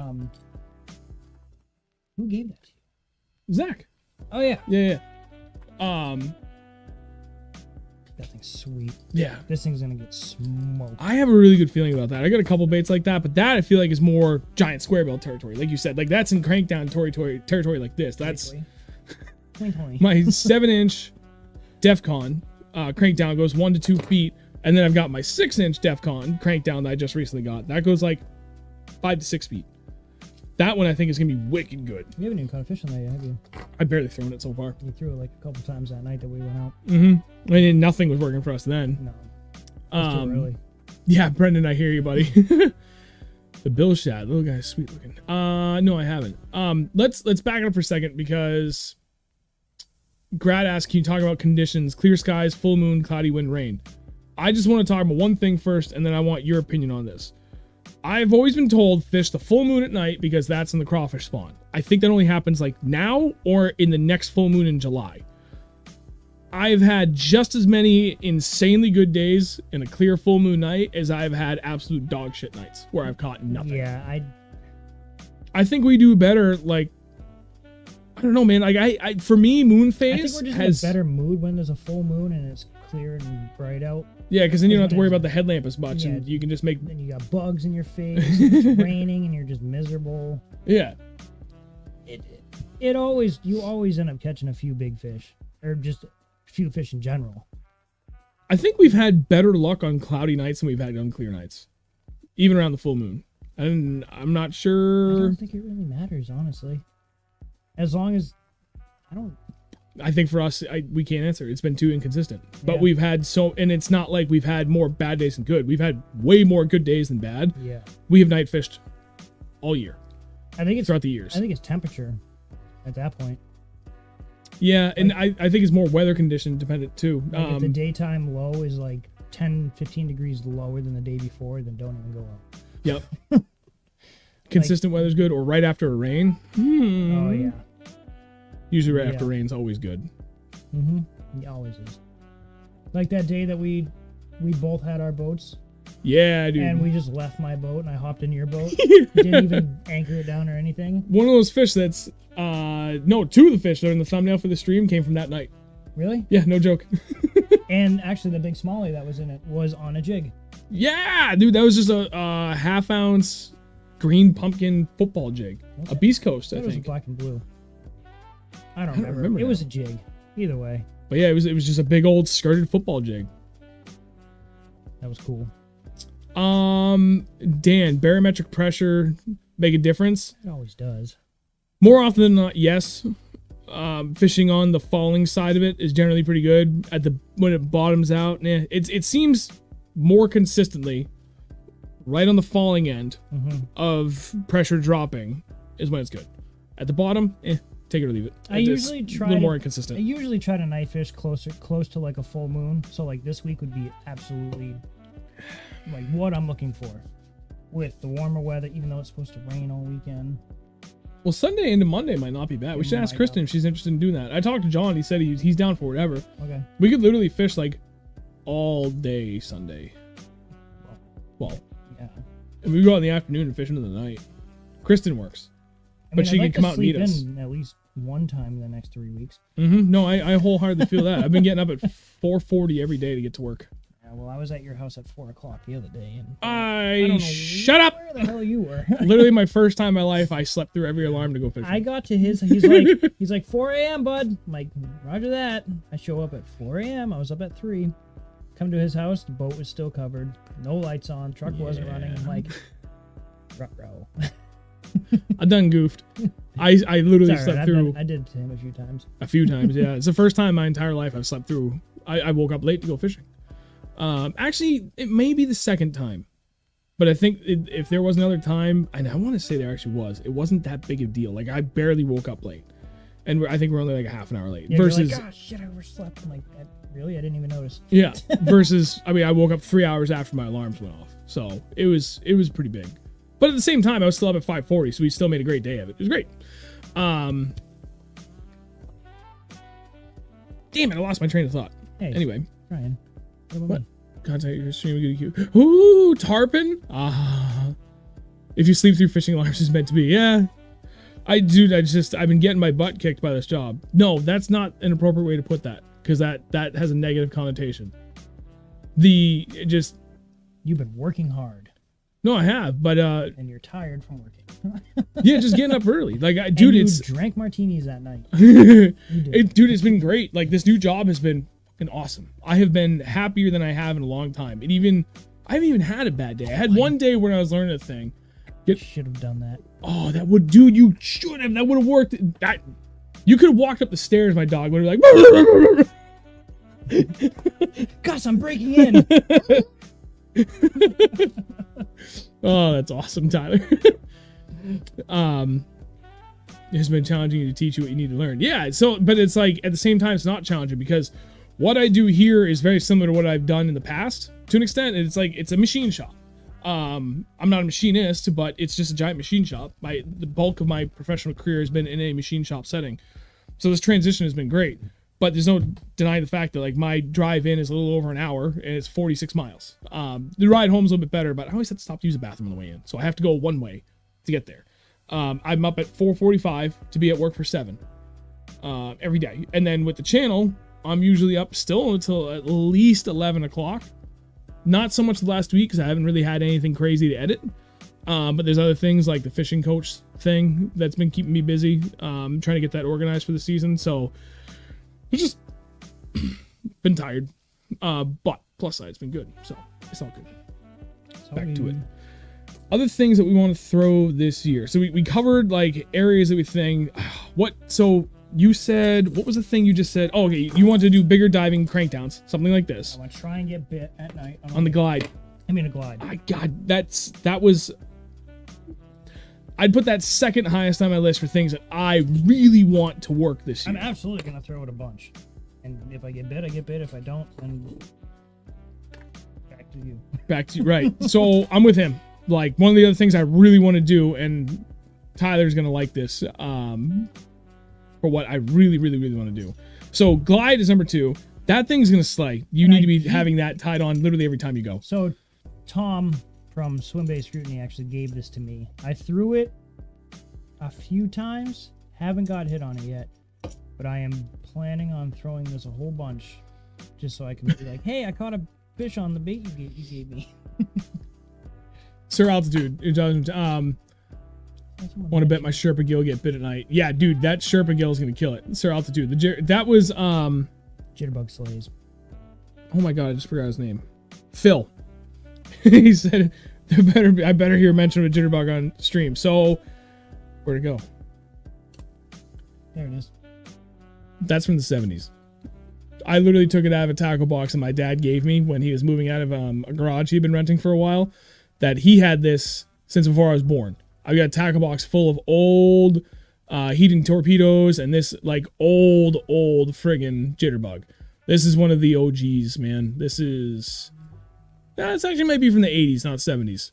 It's old. That's an old bait. That's older than me. He had this before I was born. I'm 36 years old. That's an old one. And I've got, I don't know, 8 more of these, all from that age or older. But I do have that. So that's something that, yes, I have it. I also got this thing from Hedon, which is not a jitterbug, but, you know, it's kind of along the same lines. Cool little thing. I don't know, batwing thing. Crazy crawler. I haven't caught a damn thing on it, but I like it for something small. You will. Yeah. It's 100% black. It's got a metal lip on the front. I think all the jitterbugs do anyway. My coworker Chad's watching. He also said the same thing. Get closer to your mic or I gotta turn you up. Who, me? Dude, I'm a quiet talker. I can't help it. I'm loud at work and I get tired here. I gotta turn that up more. Yeah, no, dude, I've got like a little curio window thing for like 9 baits with all the rest of them in it, and then I've got a tackle box with these other older baits I gotta put in there. Okay, so sorry, get sidetracked. Other baits I really want to make work this year, and then the other thing I want to turn back to is other baits that like we know work. I bought this from a dude off Instagram or Twitter. I don't even remember who the hell his name is. I got 2 of them for $34 shipped. It's a cool little thing. It's got kind of a wonky swim to it, but it's got a really nice paint job on it. It's a swim bait slash a glide. It doesn't really glide though. It's weird. It's a really weird in-betweener bait. I have no idea what it is. I just like the paint on it, so I took a chance on it. I want that to work. I want the glides to work. This is, sorry, Tyler, coming back.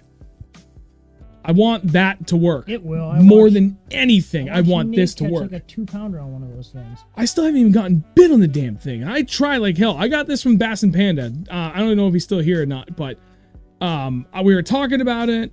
Shit, was this 2 years ago now? And he sent me a 3-pack of these things. Oh, sick. This is still, the other 2 are still in the package. This is the same one I've taken out and been fishing nonstop. The eyes are gone.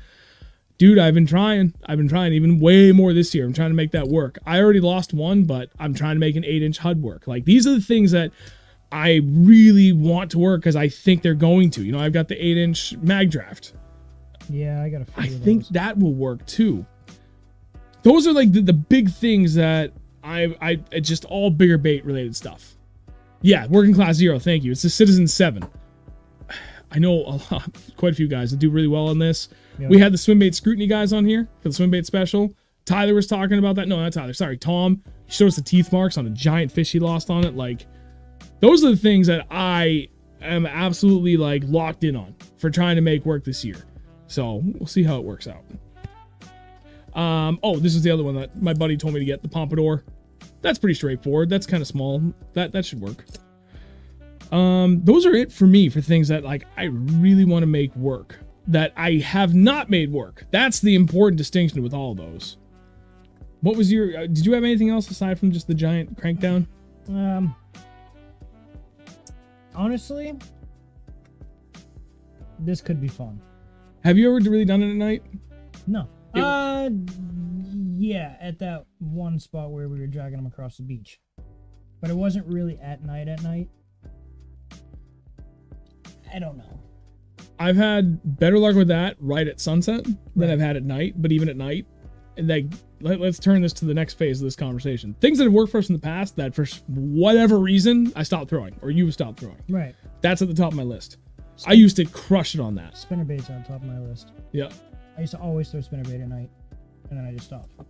Our buddy Casey Benefield? Yeah. Him and I, like when he used to fish with me all the time, and Josh, that's what we would throw. And he kicked my ass several times throwing just a different color on that, but that was our go-to. Just a lipless crankbait. And that is like the fastest way you can cover water. And especially with these newer ones where this is a Dragon Custom Tackle painted one. Beautiful red craw color scheme, but is that? Yeah, that's the one knocker, the tungsten weight in it. Especially that at night. I like that better than just the standard rattles. But which is kind of weird to say because I really haven't caught that many fish on it because I've only started reusing these recently. But this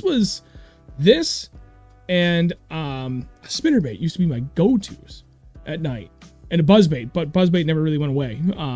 There's been like a window here and there where I didn't throw it. But yeah, this I would put this at the top of my list for things that have worked really well that I just kind of stopped throwing for a reason or another. But so yours was, yeah, spinnerbait. I literally just bought this. This is War With Eagle. That same one giant Colorado blade. Yeah. Well, mine. Well, I would throw the double, just because I wanted the most commotion I could possibly get. This thing, that's gonna thump like a freaking subwoofer. Dude, you can watch your hands like thump, thump, thump, thump every time it comes around. Oh yeah, Andrew. I'm glad you brought that up. I saw he hooked you up, man.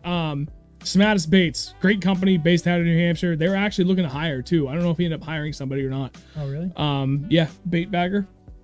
Yeah, Jamie at Smatus Baits. So he was another guy that helped out Andrew that recently lost all of his fishing tackle inside of a fire. Wicked Custom Rods is coming through. I had 4 old rods.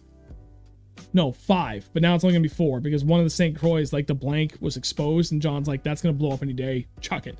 So okay, you still get 4 rods. 2 6 gills, great condition. 2 St. Croix.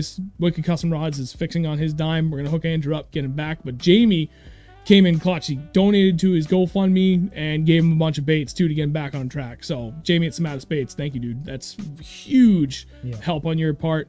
He's a good dude anyway. Met him, talked to him a few times. Wicked nice guy. He makes good baits too. So definitely check out Smatus Baits. back to this. Yeah, dude, that one Colorado blade, Dum, dum, dum, dum, dum. Dude, that thing is gonna crush. you can fish it almost like a square bill too. It's not just like a burn and turn. Get it down there, man. Especially if you're working on like rocks and timber, deflect it. Works killer. Works so good. What was the other thing? Fish on a spinnerbait. Yeah, dude, that's one thing you gotta throw a little bit. Devil spoons. You have one in that. Is that what that was? Right here. No, is that really what that is? Yeah. Dude, It's another thing from the old these things, tackle box. I used to only fish these Really? when I was a kid because they would catch so many pickerel. Yeah, I believe Pickerel that. and trout. Love these things. Absolutely destroy them. Like, I mean, look at that thing is. Yeah, that's pretty beat. Seen some better days. But I mean, I haven't But yeah, fished that's- them this big. I mean, I used to get like the little, like maybe 1-inch ones. Again, that thing is close to 40 years old at this point. I'm positive that pretty much every bait in that tackle box is older than me. There's a date on it. Pike loved those too. Yeah, red devil spoons from the 1960s. Date. That'd be amazing if there was a date on I that. know, right? Other baits that I've used that have kind of fallen by the wayside or just kind of stopped throwing for a little bit, or things we haven't talked about. Oh, one of the things we talked about, we didn't really show off, square bill. Another thing, like if I can't get them to eat like that DT4, that shallower diving, like really wide rolling kind of wobble, then I'll go to a square bill where it's kind of like that tighter wobble where it, I don't know, it kind of does that. Especially if I'm working around harder structure like rocks and I really want to deflect. It's really hard to beat a square bill. That DT4 works, but so-so. Goddamn banjo minnow. Jesus. Cool bait for night fishing. Yeah, my buddy loves it. It's one of his go-tos, so that I ended up picking up a couple for myself because I just want to be able to throw some different things. I got 3 different colors because I know they'll work in the day too. So I got this kind of funky thing. I got like a bluegill one, and I got a bone white. So a few things. What I notice a lot with the square bill at night is you catch a lot of crappie. Yeah, A dude, they lot of love crappie. that. Yeah, and big ones too. Yep. Oddly enough, for smallmouth at night, a square bill has been my best thing.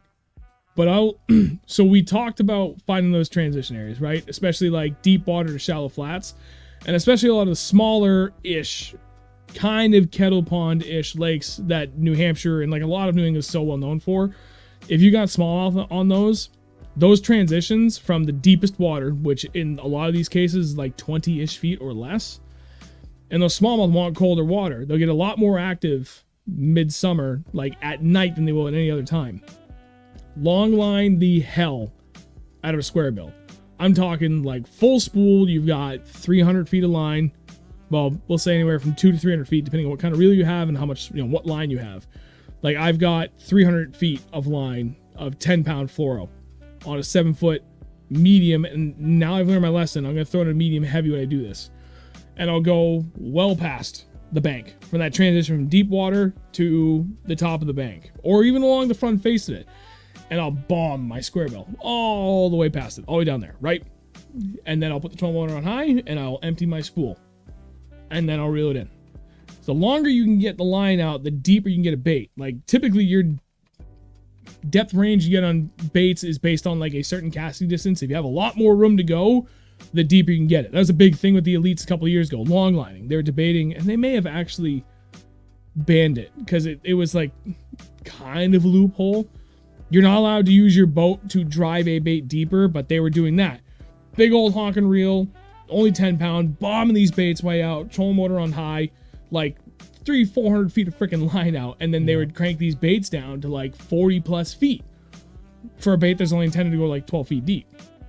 And these guys were killing it doing that. Do that with a square bill. Around those deep trenches, around those banks and those transition areas, I promise you it's going to work. Something about that wide wobble from a square bill by getting it down deeper where you otherwise wouldn't be able to, it works. I lost one of the biggest smallmouth of my life last year doing that. And it's not the first time that I've caught big fish doing that. That was last year? Maybe in the year before, actually. No, it was the year before. It wasn't last I year. was going to say, It was 2 years ago now. because you were telling me about that last year. Yep. But it's... Do it. I like if you're just looking for something different to try, like you should absolutely do it. One of the last things I personally want to bring up that we haven't talked about, soft plastics. Yep. I'm hesitant to talk about this. I was just talking to John about it. I forgot to order them. He was ordering stuff for this weekend. Tackle Warehouse. He had it overnighted, so we'll have it all for the weekend anyway. Just a straight up rubber worm. But then there's not this little baby guy. That's a 7-inch. Yeah, no, you want to be like twice that. 10 or 12 inch. Or even bigger if you can find 14 them. to 16. You know who makes those? Oh, Smatus. Crazy Hick Baits. Crazy Hick Baits makes one. I'm thinking Smatus is like 7-inch craw thing. Yeah, they got a. Oh yeah, those things are huge. That's another thing I want to try throwing at night, by the way. Like that on the back of a jig. That with on a beast hook. Mm-hmm. Seriously. That would be ridiculous. Tom, I think you're right. I think Long Island has been banned. But, dude, just a straight up T-rigged ribbon tail worm. Black. You can Carolina rig it too, but just straight T-rigging it on a light bullet weight. I love Carolina rigging. It's so much fun. That's something I haven't done much in the last couple of years. Never caught a fish on Carolina rig. I used to slay, and I don't use that term lightly, smallmouth on Winnipesaukee doing that. That was my go-to. Middle of the summer, all the way through the end of the year. Just 18-inch tag between my half-ounce brass weight. You used to throw that all the time. Oh, yeah. You just stopped. Yep. I kill it on largemouth, too. And I do it with an 8, 10, and 12-inch ribbon tail worm. That thing works killer.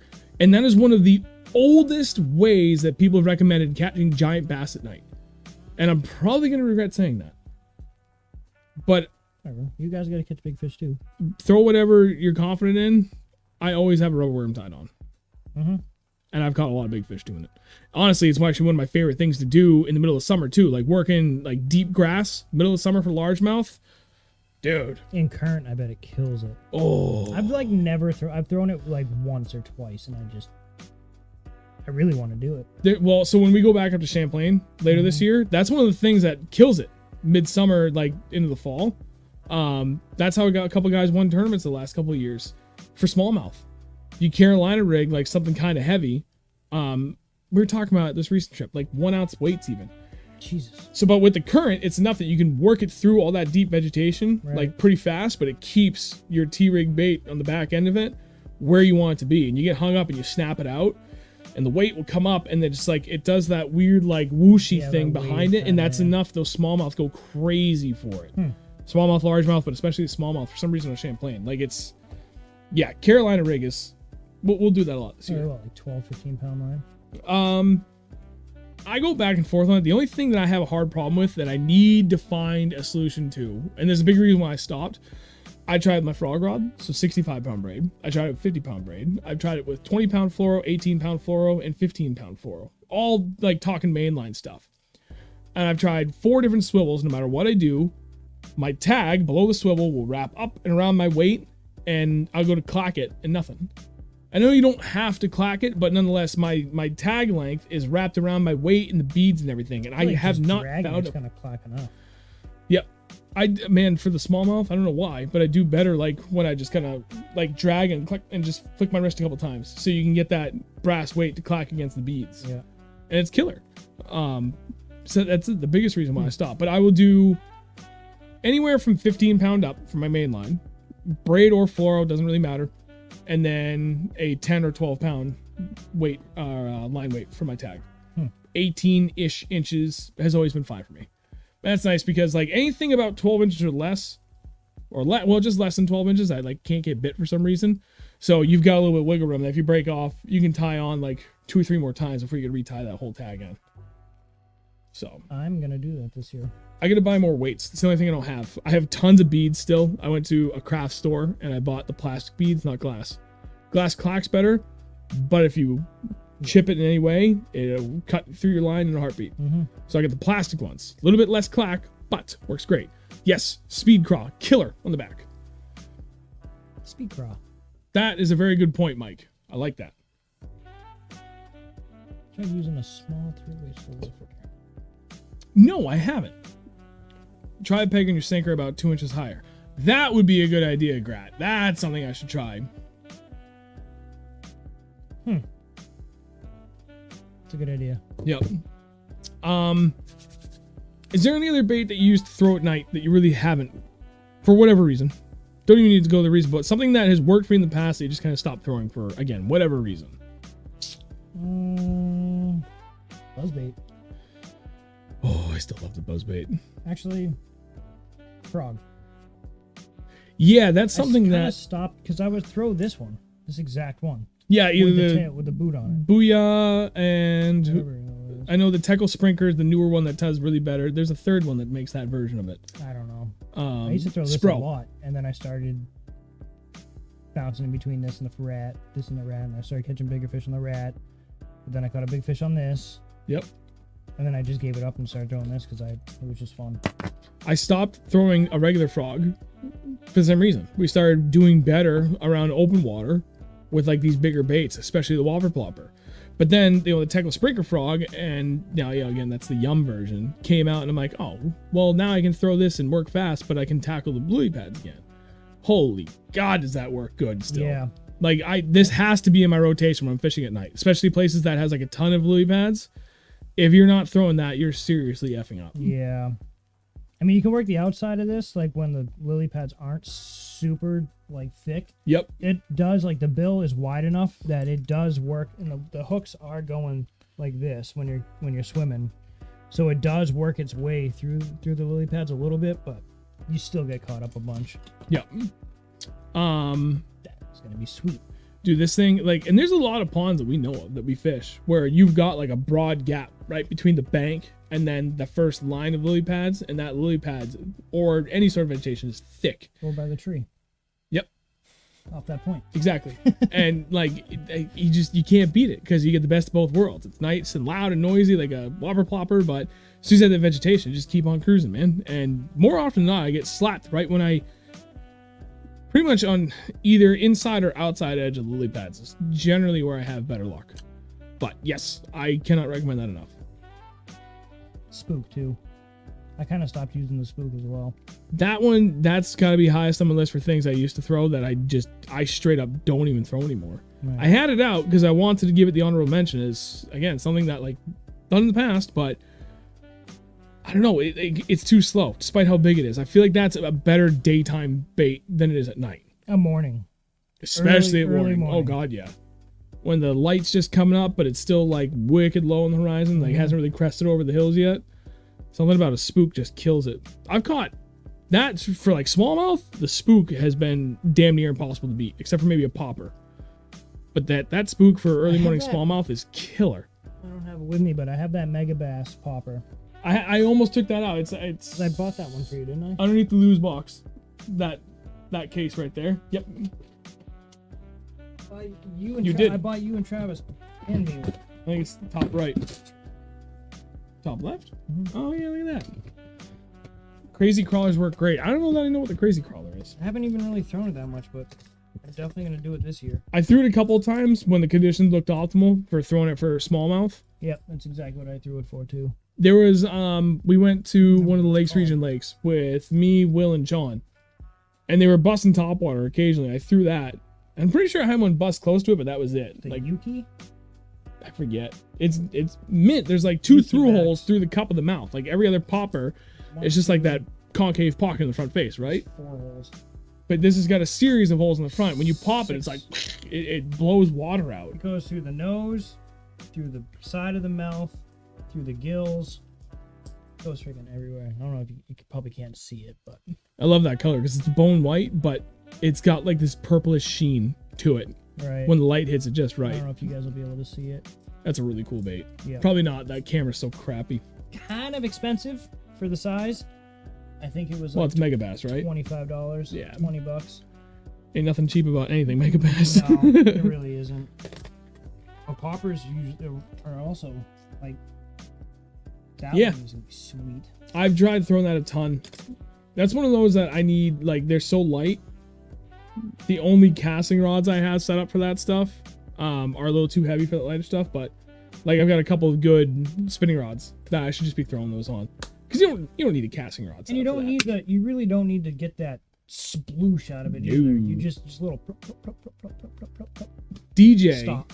is wicked good at doing that. Yeah. Poppers for smallmouth, he's got that cadence down right, man. He's a killer at top Yeah, water. Pop Max, that's what it is. Pop Max Mega Bass. Oh yeah. About Thank three you, of them, Jeff. I don't even know what they are. Yeah, but they look great. Yeah. And they make all the right commotion. Hey, throw it down wherever. We'll take care of it. I gotta put so much stuff back. I don't know, man. Like, is there anything else you wanted to cover when it comes to night fishing? Like, anything for good tips that would be like beneficial to people, whether it be baits or how you're working baits or areas you should be looking for when fishing, tools to have in the boat aside from rain gear, a good headlamp, and bug spray. I go back and forth throughout the night, casting out and letting the bait sit when it hits the water. When it gets a big sploosh and wait till the ripples go away, to letting it hit and just start cranking. I go back and forth between that, and once I figure out that they're hitting it, when I let it sit for a little while, or sometimes even if sometimes they hit it while it's sitting there before you even start cranking it. Yeah. Like before the ripples even go away, they come up and nab it. Like, I don't think it really makes a big difference, but just give them that few extra 20 seconds. Right. Let them get a good look at it and then decide they want to eat it. That's a really good point. That's actually like, have a good night, Andrew. Thank you, buddy. Greatly appreciate you hanging out. All right, see ya. Yeah. Later, dude. Night fishing is weird. Like, in the middle of the summer, like from now, we'll say right through August, it's kind of hard to nail down like a specific cadence. You got to attack it from the whole range. Like he just said, sometimes you got to let that big wake bait just sit, or any topwater for that matter. Dragging a jig, same deal. Sometimes you're just going to let it sit before they're going to come up and commit to it. Right. And the speed too. Like I've had this thing, or just any wake really. God, there's so many nights. Sometimes it's so slow where it's just knock, knock, knock, not like moving it like you're almost like pauses. You're like, literally doing this. And this is a 6.5 to 1. And they'll hit it doing that with barely even moving it. Sometimes you're cranking it back, and this thing is pretty much underwater. It's making a ruckus. Sometimes it's right in the middle. Just a slow, just steady, it all depends on the night, really. Yeah. You just got to figure out what they want. Find your comfortable cadence. Start. That's the easiest thing to do. Like whatever you want to do, whatever easy. Whatever you want to do, whatever baits you want to throw, like find the normal cadence right now for the next like 3 months, 4 months almost even, and just work at that rate. And if you're not getting bit, you got to try pretty much extremes on either end, right? Burn it or crawl it with incredibly long pauses. It's a total crapshoot at night. I really haven't found anything that's been dead consistent except when they're chasing schools of baitfish. And then it just, kind of like a steady retrieve on anything, just getting the right color and size through there. But, a steady, moderate retrieve, just get it around them. Outside edge of the schools, like sometimes you need to come right through the schools. Other times you need to be like 20 or 30 feet off the side of them. And that's who the bass are. But for the most part, that's the only thing like consistent, like just crankbait, chatterbait, just chuck and wind, and they're going to hit it. Everything else, been all over the place. You can't move it fast enough, and some days you can't go slow enough. Right. So you just got to be prepared to find that cadence, because one night it could be one thing, and the next night it could be the opposite end of that extreme. It's literally the same thing as day fishing, just I feel like it's even more volatile at night. Different. It's just the opposite. I don't know. Yeah. I mean, 9 times out of 10, you go out on a hot summer night, throwing a wake bait, you're gonna catch some fish. Yep. I mean, you catch 1 to 2 pounders on this thing all day long, all night long. But you will catch big fish. I'm not saying just the rat. I mean, really any wake bait. If you go out, I mean, even something this giant, 1 to 2 pounder, will hit this thing. You will catch small fish on it, but you will catch big fish. Yep. Eventually, you will catch big fish. That has been the biggest thing. Like I've made jokes in the past about, just go out and chuck them wide at night, and that's what everybody does. And to an extent, that's still true, but there's more to it than that. But unequivocally, your best chance of catching big fish is at night. That has been proven for literally decades. Forever. By everyone. Every big bass book you can get your hands on, at some point, there's going to be a section about fishing at night. The bigger fish they feed more consistently in the middle of the night. So that could be 11 o'clock. That could be 4 o'clock. 4 o'clock in the morning. I know we know plenty of guys that go out there and they grind. Like, they don't hit the water until like right before sundown. Yeah, we've done it. Yep. Like, I don't know. What's the latest we've ever made it? I don't even think I've made it even till 3 o'clock though. yeah, we did. We went out to the Pike spot. And we were out there at 3 in the afternoon till... I think 2:30 at night. I think it was later than that. It's pretty close. By the time we got back into town, the sun was pretty much coming up. Yeah, It okay, was yeah, like you're right. that really, That like, was... White sun coming up. Yeah, and it's... Yeah, but anyway, like, if you want your best chance at catching big fish, it's the middle of the night. Again, it is... You go back and find any Bassmaster magazine that talks about big fish fishing or any, like, specific big fish hunting thing. There's going to be a section there somewhere about night fishing, and that is your absolute best chance. Except for, like, early in the spring... And like how early in the spring those bigger fish start being more aggressive is shockingly early. Yeah, it's crazy. And like that's your really your best window. But like this point forward, night, man. And especially the last few years, like watching people really do it and living by that life because they're just trophy hunters, just continue to prove what has been said for decades. Middle of the night. Yeah. That's your best bet. Yep. And I mean, we do it. We say, oh yeah, we just want to go catch some big fish. Like some days we're just like, let's just go catch fish. Yep. Let's just go catch fish today. And then some days we're just like, let's go try for a big one, or a couple big ones if we can. And there's times where we do both, and it's great. Yeah, catch a bunch of big fish. Like we've gone out and caught 20-pound bags, 20+ pound bags at night. Yep. Just sometimes it happens, sometimes it doesn't. Just how much you want to put into it. How late you want to stay out. How pissed off you want your wife to be. No, it's good. She goes to sleep early anyway. Yeah. So I don't know, man. Like that's I've pretty much expanded upon everything that I've wanted to say. Like we covered our top 3 favorite baits. We've covered our top 3 most consistent baits. We've talked about specifically areas and like what it is we're looking for, like especially around this time right now. We didn't cover the whole year. There's too much to cover for the entire year. But like generally right now, in and around spawn flats, any hard structure, you know, there's going to be fry garters. There's going to be fish that are just out there recovering. The bluegill spawn is coming in right after all this, so the bass are not going to go far. Like clockwork, man. They move out a little bit, they feed them what they can, they recover, they come right back up for all those bluegill. Plus all the shiners that are active anyway. Like it's just shallow. Not to say you can't catch some deep, but like you're like consistently like 10 feet or less. Yeah. And even just beating the hell out of the bank. Like you kind of really can't go wrong right now. We're in that like really good window of the year where for the most part it's good. You're definitely gonna have your lulls, especially if you're getting to a place that's like just into post spawn. They've got that recovery window. It varies to what degree that is and for how long. Just wait it out and you're gonna get rewarded. You're gonna catch some big fish. Yep. Oh, you definitely will. Yep. I'm excited for it. It's like just getting to that point where they're going to start feasting. Well, especially on those warmer ponds. I'm thinking about the spot we always go to with that giant flat. Yep. Yes. That's got to be prime right now. Dude, it's going to be because we were there, me and Chris went there. Last weekend when you were supposed to come to Champlain, right? We didn't get shit. Right. But there was nothing on beds, right? Fish. They were all stacked on beds. Oh, no, it's too early then. If they were still only stacked on beds as of last weekend, then... It's been 90. Yeah, they're off beds. But they like I don't know, personal experience. Like I feel like it takes 2 weeks from the moment like you see them stacked on beds. I mean, they weren't really stacked on beds. We did see a bunch of empty beds because it was warm there. Then we gotta try. I think it's gonna be right on the hairy edge, but if we get there and there's enough that are in that next stage, we're gonna smash them. Yeah. Like, okay, yeah, we're gonna go there. We're gonna kill it. It'd be good. Or even up the road. Yeah, last time I went night fishing there, it sucked. That pond has been more but it was also mean to us than good. Time too. Yeah. I've caught one good fish there. The Pike spot? The place up the street from it.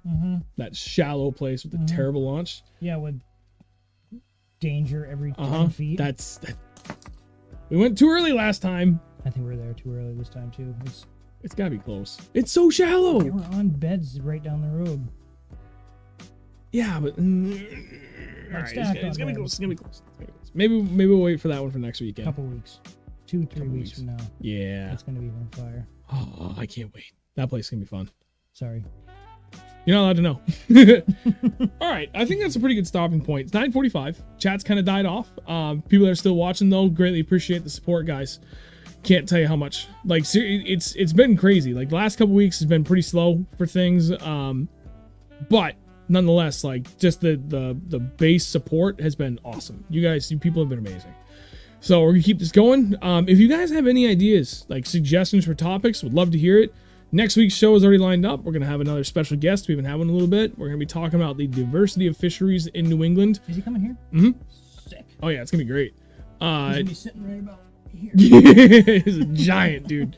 It's not even New England, like northern fishing in general, but with a pretty strong emphasis on New England. This guy is a tournament hammer. Like he's good.